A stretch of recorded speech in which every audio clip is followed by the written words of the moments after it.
Jacqueline Jose, pumanaw na. Pumanaw na ang bitter-anang aktres na si Jacqueline Jose sa edad na 50. Sa Facebook post ni entertainment journalist Nelson Canlas nitong Linggo ng gabi, 3 ng Marso, inanunsyo niya ang tungkol dito bagamat wala pang malinaw na detalye. RIP Miss Jacqueline Jose.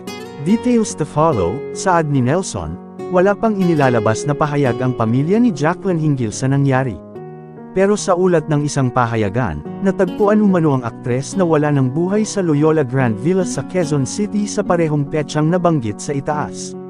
Ipinanganak si Jacqueline noong ika-21 ng Oktubre taong 1964. Matatandaang bago siya binawian ng buhay ay ginagampanan ni Jacqueline ang karakter ni Chief Espinas sa patok na primetime series na FPJ's Letter Batang Quiapo.